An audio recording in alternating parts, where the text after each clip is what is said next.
My name's Fiona Kennedy, and I'm Director of Greenwood Mentors Limited. This is my colleague, Jill Green. Hello there. She's an associate of Greenwood Mentors Limited, and we're here today to show you a typical DBT session.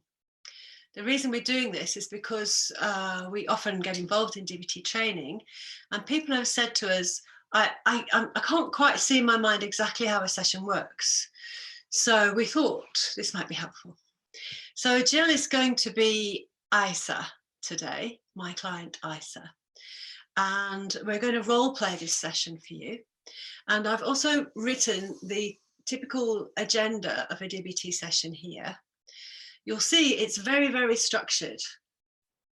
We start with mindfulness, then we review the homework from last week. We look at the client's diary, and we look at the front page of the client's DBT diary, which lists all her target behaviours. These are behaviours which have been agreed in advance that the therapist and client will work together to reduce. My client's also going to a skills group where she's learning some alternative behaviours to increase, which hopefully will replace these maladaptive behaviours. If we identify one of these behaviours in the client's diary, and we will because there are lots of them, we're going to perform a chain analysis, meaning we're going to look at thoughts, feelings, behaviours, body sensations, which lead up to the target behaviour occurring. And we're also going to check the consequences, short term, that'll be whatever the reinforcement is, and long-term consequences of the target behaviour. Then going to generate a few solutions, meaning alternative things that the client could do next time she has the urge to carry out this behaviour. Make a plan, so see which of these solutions suits the client best. A very simple 2 or 3 point plan. And that plan's probably going to involve calling me, because DBT involves making coaching available from the DBT therapist between sessions for times when the client's in crisis. We're going to troubleshoot that plan as well, see what might go wrong. And then we're going to make sure the client is safe to say goodbye. Maybe the client will have some agenda items of her own, but she knows that we are really both constrained by this agenda. So we might take 5 minutes at the end to talk about her issues if there's time. I'm going to kind of offer that as a carrot, if you like, to help manage the contingencies, positively reinforce doing this. So that's everything I've got to say about the session. Why don't I let my client Isa introduce herself to you? Hi there, I'm Isa. I'm a pharmacist by profession, and I'm in my mid-50s. My life has been plagued by a series of very turbulent and difficult relationships, starting with my mother. I've been married, divorced, I've had several partners, I have 2 children, and I don't speak to either of them at the moment. So I've come to DBT hoping to learn to manage the very difficult emotions that I experience and the behaviors that happen in my relationships. I tend to manage my emotions using drugs, prescribed and street drugs, and alcohol. And this is my 9th session, I think, with Fiona. Thank you, Isa. And we get on okay, really, don't we? I think so. I want to do this well. This is a big investment, yes. And it's really important to me that I'm successful. Yes, and okay. So shall we start with a bit of mindfulness, Isa? So if you'd like to sit with both of your feet on the floor and your hands in your lap. I think what we might practice today, Isa, is thought soldiers. So we're going to close our eyes and we're going to imagine soldiers walking through our mind, through our head, from the right ear towards the left ear. And if you don't like soldiers, you could have ladybirds or butterflies or any kind of marching thing that you want to march along. And these marching soldiers are going to march from right ear to left and then out of the left ear, down the arm, across to the right hand, up the right arm, up the right neck and back into the ear. So now they're walking in a circle. If you can't easily make that picture, you might just describe it in words, because that often works for people who can't make pictures in their mind. Now, once you've got these marches marching, the task is to notice any thoughts that come into your mind. And as those thoughts come into your mind, give each thought to a soldier. That's the task. So we're going to do that just for 1 minute. And if you notice your mind wandering, be kind to yourself and bring your mind back to noticing thoughts and giving them to soldiers.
So now we've come to the end of the minute. You might just let those soldiers go, the marchers go. And when you're ready, just open your eyes and bring yourself back to the room. Hi. So Isa, any observations or descriptions of that exercise for you today? My mind is very, very, very busy this morning. I was throwing thoughts at the soldiers as they were going by. I found that really, really hard work. But there are loads of thoughts to get hold of and throw. Yeah. Yeah. I'm glad you managed to grab them and throw them. It was hard work. I found that very difficult. And, sometimes I get very agitated, and that's how I was feeling. It helps a little bit to give some of those thoughts away, but there were so many of them. Cool. So when you're agitated, I guess that's a thought, and you might have thoughts like, this exercise isn't working, or I'm no good at this, or this is too difficult. So it's good to notice that those are also thoughts as well as judgments, and you could give those to soldiers too. And it's really great when you have a mindfulness experience where you don't feel calm and relaxed, because I guess advanced mindfulness, as you know, is about staying in a space where you're busy, where you're agitated, where everything's going on, and just being willing to stay there, really. So mindfulness is a lot about being willing. So thanks for being willing. Do you remember what your homework was, Isa? Oh yes, I do. It was, and that was really hard as well. I knew that I'd be spending a day, well, some of a day immediately after our last session, with a male friend of mine, and we tend to get into big debates, big arguments about things, and my homework was to really work at not being right, and that was incredibly hard because he's really opinionated, and so am I. I was going to say, maybe both of you. So being opinionated has been quite important to you in terms of, like, fighting your corner and things. So I guess asking you to just give up being right, even for a short time. How was that? I understand it was difficult. Any other things you describe it? You managed to try it. I really understand the expression biting your lip now. It's not something I've been familiar with. I mean, in work, I have to be very assertive. I have to put my views across, and do that quite loudly. So did you manage not to do that, Isa? Not really. Did you even like 1 minute? Because yes, you biting your lip, so that kind of indicates to me you might have had a minute or two of doing it. Yes, I had more than a minute or two, but it was very difficult. It was very uncomfortable. How long did you have, do you think? In the week? How long did you have? Oh, in the week, the week wasn't a problem. It was just the time I spent with Dan, my Okay. friend. So when you were with Yeah. when you were with Dan, how long do you think you managed to give up being right for? Well, when it happened, when we got into our arguments, when we got into our debates, I, I think 5 minutes at a time. Right? Um, That's yeah, amazing. That's brilliant. Well done. but it was hard. It wasn't easy. Yeah. It didn't get easier, Fiona. No, it's good to know you can do hard things, though, isn't it? Hmm. Because Yeah, I just wanted I you would, wanted to be yeah. better. I wanted it to be better and easier, and it didn't get easier. So let's notice your mind is sending you this judgment about it. It's not good enough. Let's just notice that's a judgment, Isa, okay? And leave it be. So what I'm saying is 5 minutes, considering the habit you've been in of never being able to do this, to be able to do that for 5 minutes at a time, that's amazing. And I wonder if you'd be willing just to carry on developing that habit. I think I've got to do it because I think that's one of the big issues in my relationships. So should we maybe aim for 7 minutes? At least one 7-minute session this week? How will you know it's 7? You could look on your watch, I guess. Yes, and I could do things like avoid having certain conversations that I know are going to lead to. We were talking about COVID. We were talking about the measures, and Everyone's thinking about that, aren't they? Yeah. Yeah. That sounds good. All right. So that's the plan, yeah? Okay. All right. I'll keep at that. Fantastic. You're doing great. You're doing great. That's good to hear, because I wasn't. I'm not very good at. I don't get a very good perspective on things, so I don't think I'm doing well when maybe other people might think I'm doing okay. Yeah. You've got a sort of internal parent that says you're not good enough all the time, haven't you? It's my mum. Yeah, bless her. Well, mums can be wrong as well as right. So let's talk about your diary, shall we? Okay. Should I share it? Yes, please, if you can. I might need to help you share. Oh yeah, you will. There you go. Okay, let's have a look. Here we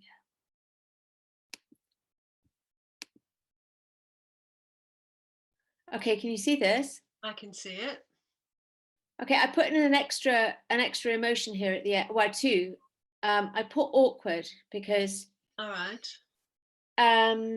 I'll explain what I mean by awkward. And quiet is that was a positive emotion, and I was really aware that on some of the days in the last week, because our session was last Thursday, and that was my day off, and that was the day I spent with Dan. But I noticed that on other days I had a really positive emotion of quiet. I don't know. It's not really emotion, I suppose, but it's when things feel okay and under control, and I feel at ease with myself. Maybe that's the expression I mean. Mm-hmm. Does that make sense? Yeah, it does. Yeah, definitely. So what I'm noticing then is Thursday. Let me see. Thursday was after our session. Yeah. And that's when I left our session, and then I was going to spend the evening with Dan. Okay. And that's the day you have a Y for yes on your diary. Absolutely. Yeah. Okay. And that was your target behavior of drug misuse? Yeah. Yeah. All right. And alcohol. And alcohol. So both of those. Yeah. And that was the evening you spent with Dan? Yeah. Okay. And you have very strong urges as well, as because when you've got an urge of 5, it's very hard not to act on an urge of 5. And I acted on it. I acted on both of them. So yeah, which is unusual because we've been doing so well, haven't we? Yeah, but remember, I've not. I've started seeing Dan, and that was the big challenge for me. In that, Yeah. Did you you avoid? know, I've avoided. I've not seen anyone. I've not been with anybody. I've avoided relationships with men like that, and it's just starting. And I'm really, I know I'm feeling really worried about it. So Okay, but I guess the plan that we made, Isa, was that you would go see, get involved in a relationship, because when you're avoiding it, didn't give us a chance to work on this behavior, which yeah, usually only yeah. occurs when you're with someone that's important to you, um, in a romantic sort of way. Mm. Okay, so shall we chain analyze that incident then? Yeah. All right. So I'm going to turn over my flip chart. And I'm just going to ask you what exactly the behaviours were that you got involved in, because you've put drug misuse and you've put alcohol misuse. So what drugs did you use? Well, it was after he'd left. Actually, I knew I wasn't going to sleep, and I knew that I was working the next day. So I took some things to help me sleep. I took some Valium and Some Valium? yeah. Anything else?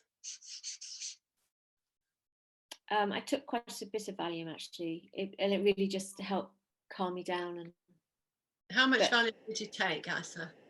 How many pills? I don't know, maybe 2, maybe more than 2.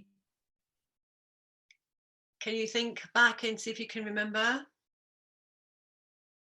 No, because I was also drinking. I had a bottle of red wine, so it was a bit of a heady mix, really. Okay, so we don't know how many Valium you took. No, and earlier in the evening we'd drunk quite a bit. Okay, so not knowing the dose is really dangerous. I don't need to tell you because you're a pharmacist, I know I'm preaching to the converted, but to not know how much Valium you took is so dangerous, and it can be so damaging to your body, especially combined with alcohol. So that's a really serious behavior, Isa. We need to really be serious about that one. It was different. It was different to before in that it was to bring me down, and it was to help me sleep, and it wasn't that I was trying to hurt myself.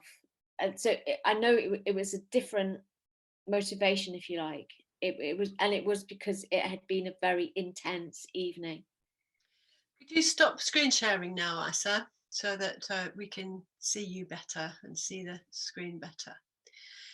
Okay, so whatever the purpose, it's still a really serious behavior, and we really need to be worried about that. I'm worried about it. And how much alcohol did you drink? Well, we started drinking almost as soon as he arrived, really, and so I reckon we'd had a before he came, I'd had a couple of shots, and then we had some shots of what? Vodka, and then how many shots of vodka did you have, Isa? 3, 2, 3. And I'm quite small. So were they shots, like were they in a little shot glass, or were they bigger? Shot glass. Yeah, So I'm really a vodka. Yeah.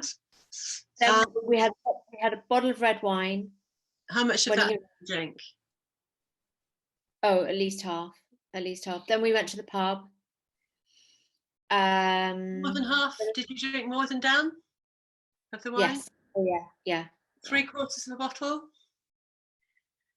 Yeah, probably. I know this because I'm often not very good at sharing a bottle, but yeah. It was yeah. I probably had more than my fair share. And that was a 75 litre, was it? No, it was a litre. It was a litre. Oh, so 3/4 of a litre of red wine.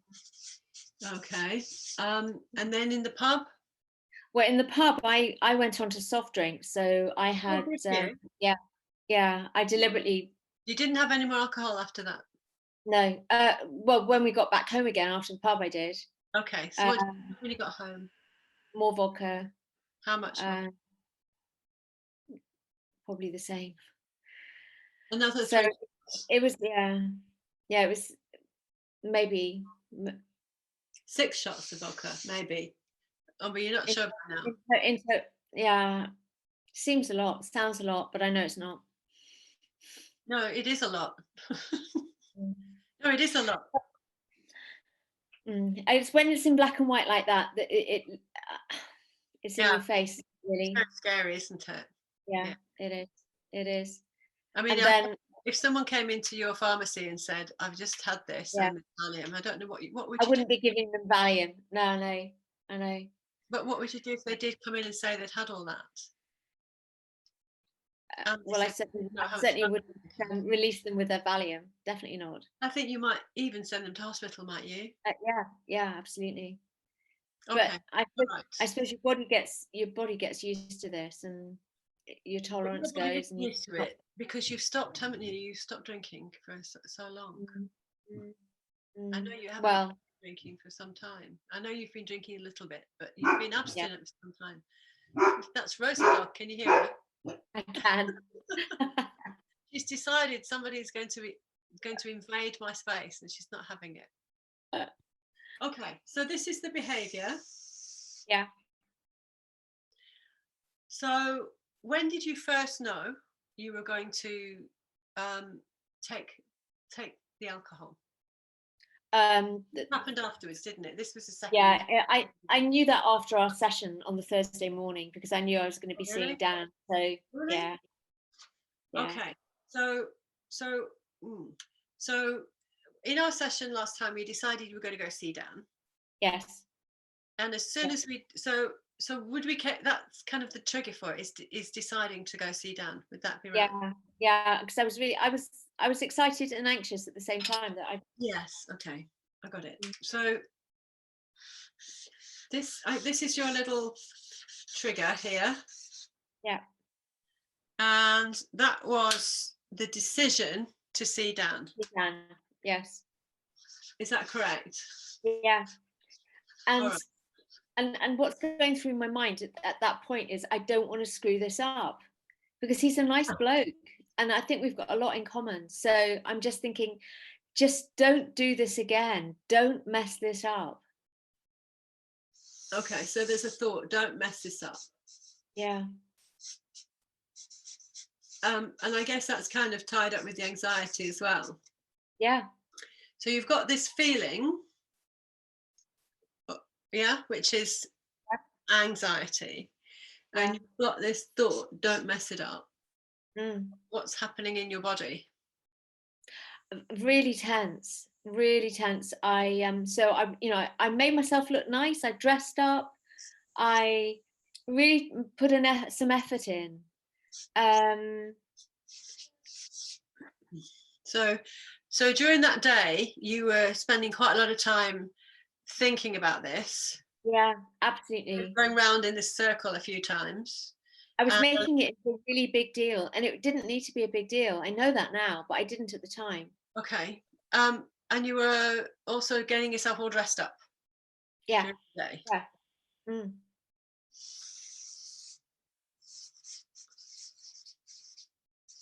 Were you also kind of like imagining what it would be like to see Dan, and what did you see in your mind's eye when you thought about it?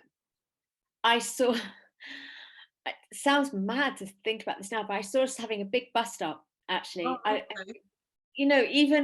even though this was going to be we'd planned to do really nice things like go for a walk. Um, he's got a dog. I've got a dog. We were going to take our dogs for a walk.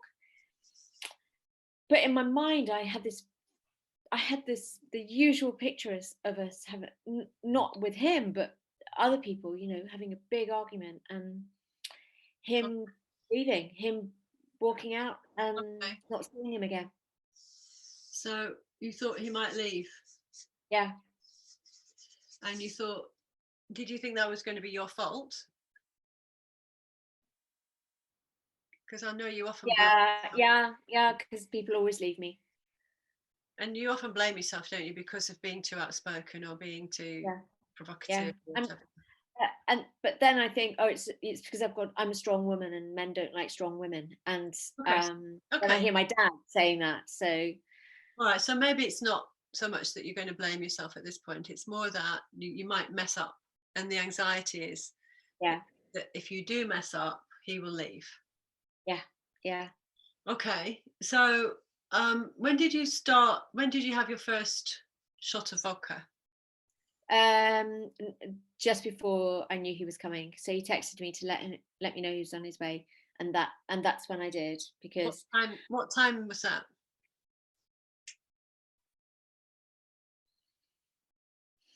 well, he got to me about 2:30, so I guess it would have been about 1 o'clock. All right. Um, so you were when you said you knew you were going to drink right up here. Yeah. So Mhm. somewhere in this circle going round and round here is I'll need a drink. I think Need a it's when drink? he texted. When he texted, and I knew he was gonna come, and we were going to spend the the afternoon, the evening together. I think it was almost like, I've got to be ready for this. That was it. That I've got to be ready for this. I've got to be on top of my game. And something made you think that alcohol would put you on top of your game. Yeah, yeah. I just need something to calm me down a bit. And is it, that belief you have that you also need to be vivacious and Yeah, happy, I've got life to. is all of the Yeah, party. You can't do that without alcohol. absolutely. I can't do that. I'm just boring. If I'm not if I haven't, I know that that's what attracts people to me. I'm vivacious. I'm funny. And when I've had a couple of drinks, I know I'm very funny. Okay. Um, So the drink is there to calm you down and to make you attractive. yes, yes. Without it, you won't be calm and you won't be attractive. Is that No, correct? yeah. I'm not as confident as I am when I've had a drink. I mean, obviously, when I've had too much to drink, then it all goes to pot. But Okay. So a shot of vodka, yes? yeah, well, a couple of shots of vodka. Times three. Mm, yeah, Before he got there. yeah. Okay, so I don't know about you, but if I had 3 shots of vodka in quick succession, I would be quite tipsy by the time he got there. I was, and I felt great. I Okay. felt really good. It was almost like a sense of, it was like a warm feeling of being hugged almost by the vodka. It was just that lovely warm feeling that envelops you. So that's like a physical sensation. Yes. Yeah. And did you feel calmer? Oh yeah. And calmer and confident. And confident. No, yeah, confident. Yeah. Confident? Confident. Yeah. Yeah. I'm almost wanting to say competent as well, like able Yeah, to.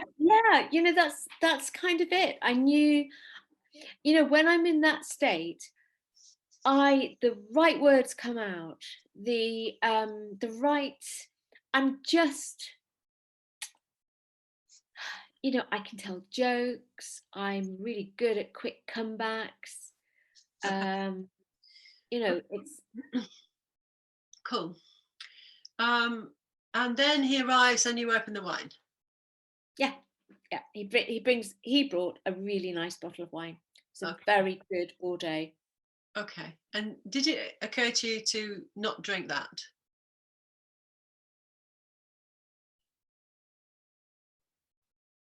No, No. So you did no. because the wine was there. And he'd brought it, and I didn't want to And be he brought rude. it. And Mhm. yeah, Okay. And then I'm guessing more drinking ensued. yes, And then you got a bit out of control. yeah, And then you said something offensive or had an argument. yeah. We had an argument. Okay.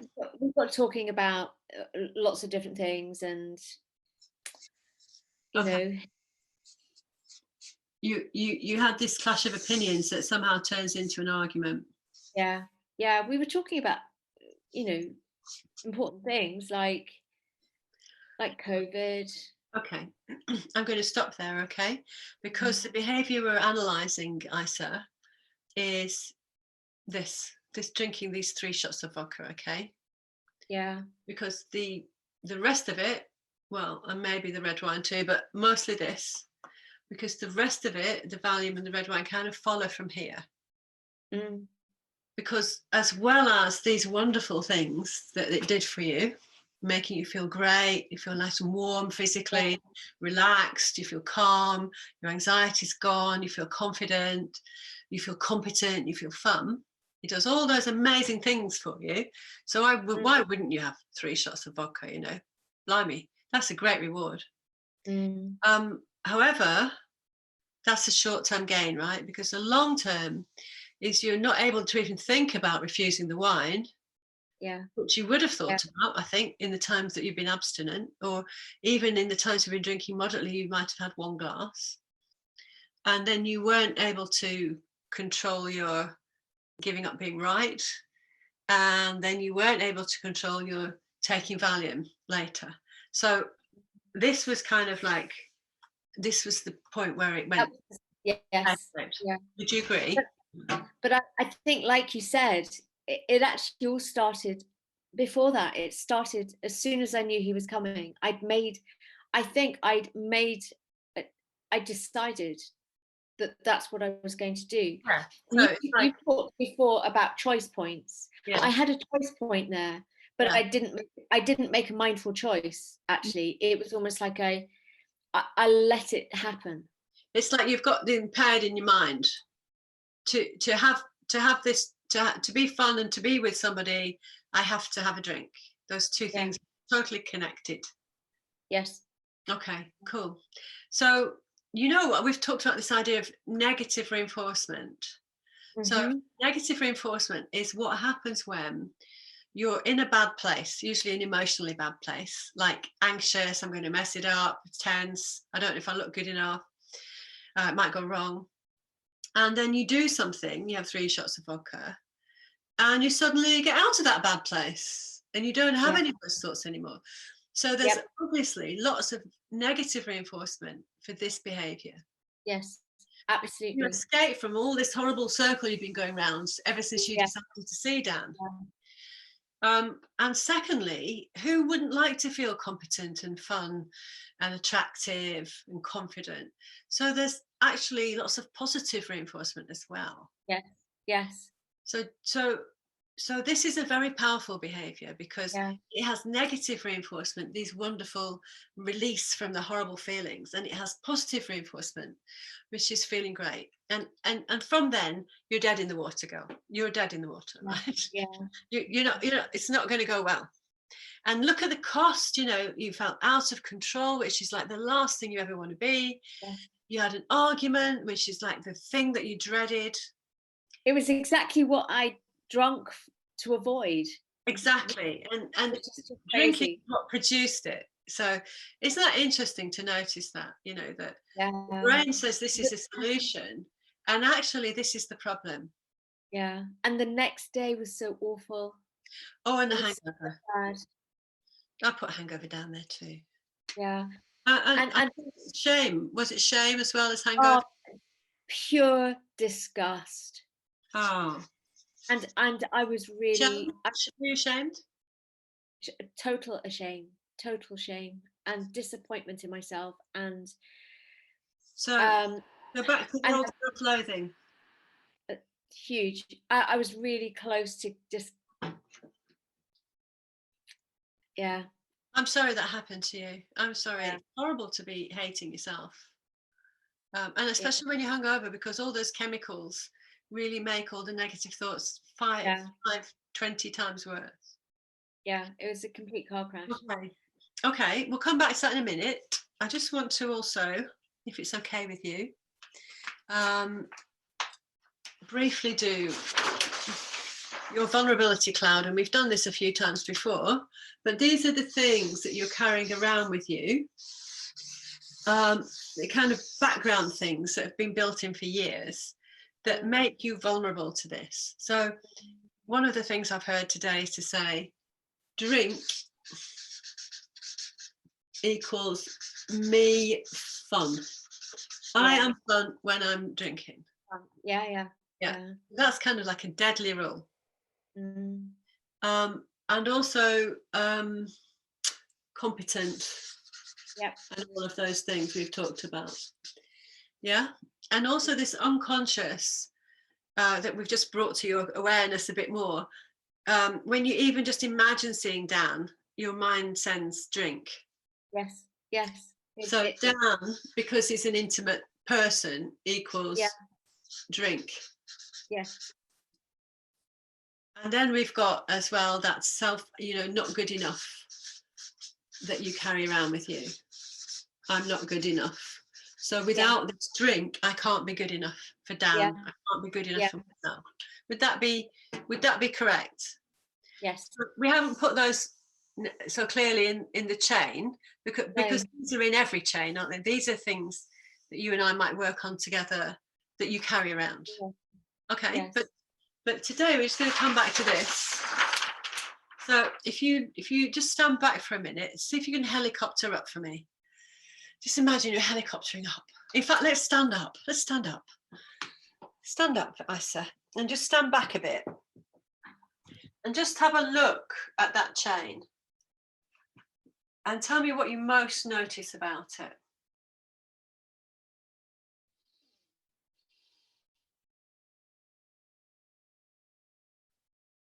What do you notice, Isa?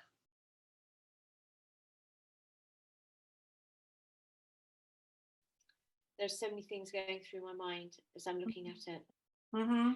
I think one of the things that comes to mind is the way you've drawn it, but it's almost like I'm falling and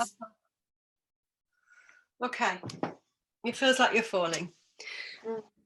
So I'll tell you what I notice is I notice that the problem starts right at the beginning, as you've pointed out. Yeah. So we need to separate these things. Dan equals drink. So I wonder if one possible solution to this might be just imagining having a contact with Dan, which is drink free and drug free, and whether you could imagine such a thing. Yeah, I can imagine that, but you can. And how is it when you imagine it? Well, it depends where and how and so on. So if we'd have gone straight for a walk, okay, if we could have done what other normal people do. We could have just gone to the... Okay, so go for a walk. But you see, the thing is that I think that's a really great suggestion, and I think that's a really good idea that you don't go where there's alcohol and you do what normal people do. Yeah. And also that if you imagine having a contact with him without drink, I think you're going to feel you're going to have to face these thoughts of like, I'm not going to be fun, I'm not going to be good enough, I'm not going to be interesting to him. I think so. Looking at that, what I notice also, it makes me think about, when I'm with other friends and other potential boyfriends, is we're always in the kind of situations that involve drink and street drugs. Mm-hmm. You go around to someone's for dinner and there's alcohol, and then there's probably Coke or something else, and so something about don't go near the drugs. Yeah, but then and that's the problem, because your friends are always near the drugs. They are always near the drugs. So get some new friends. Get some new friends could be a solution. That would be hard. Yeah, these things are hard, aren't they? What about having no alcohol in the house and no Valium in the house? What about dumping that stash of Valium you have?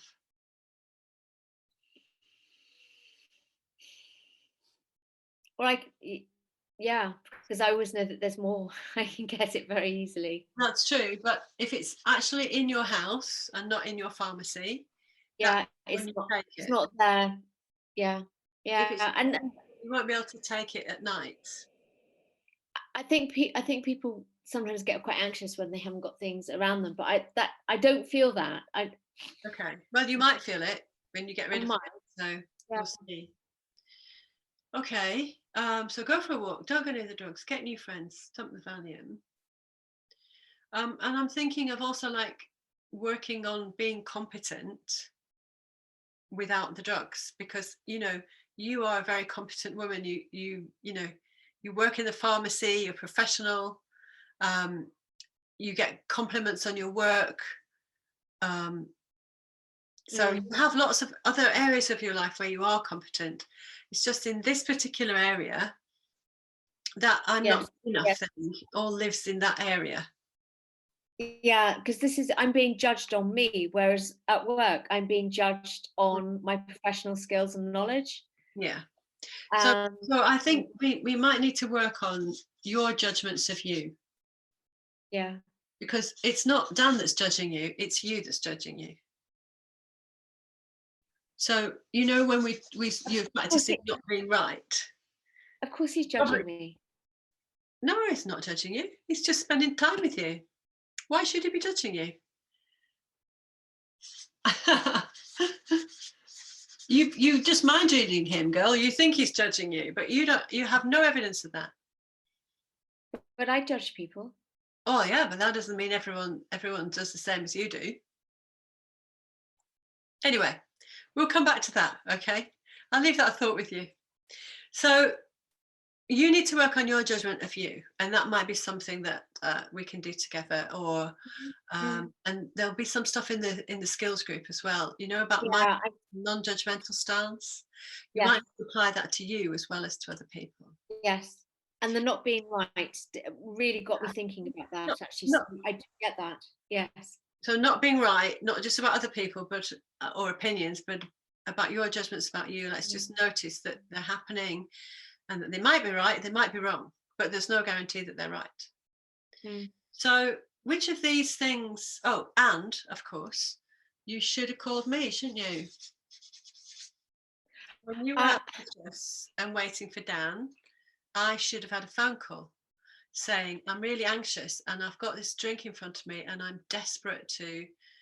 But I'd only just seen you that morning and it just felt like I'd let you down, like I'd almost come to the session lying, because I knew that if I was going to see Dan that afternoon. You let me down by not calling me. That's what let me down. You'd rather I called you. I should have called you. Of course, that's my job. How can I do my job if you don't call me? All right, so plan for next time. Which of these things do you think you can work on? I think doing something else, going somewhere else. Going somewhere else, yeah. Yeah. Any more?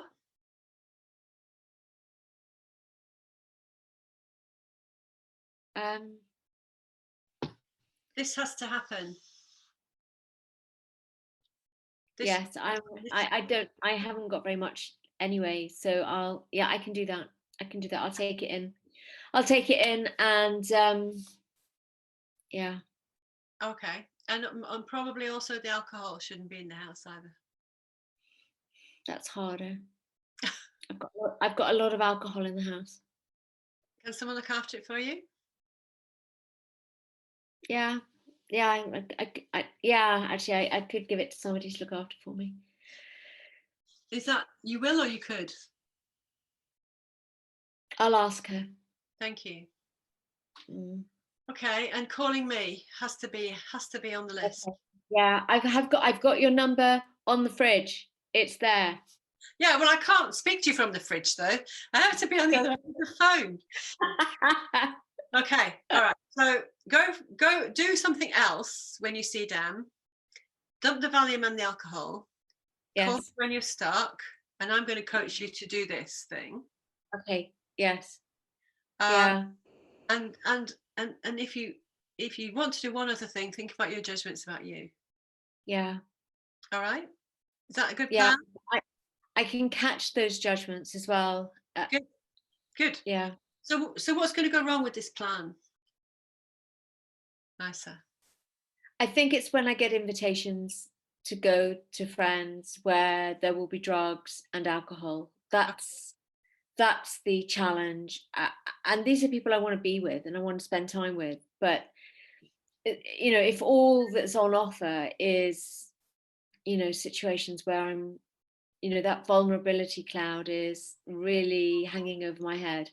Okay. So if you get one of these invitations, maybe you can call me and we Yeah. can discuss the Okay. pros and cons Yes. of going. All Okay. right? Okay. Sound like a 'Cause plan? Yes, because there's something potentially coming up this weekend. And interestingly, Monday, Tuesday, and Wednesday of this week, I spent a lot of time doing my wise mind exercise because I had a difficult choice to make. I think you'd have been proud of me. I was invited to go away. I know we're, restricted by COVID, but there was an opportunity to go away with some friends I've not seen for a while. There would be a lot of alcohol around. Okay. And I really had to think about whether this was right for me. And I've decided not to go. And in fact, this session has put the lid on it completely for me. Good. So it seems like whenever you get an invitation, the demon drink raises its head as like, this has to happen too. So that's why I'm asking you to call me, because I know you're going to have an urge. It's going Yeah. to be a crisis when you get an invitation.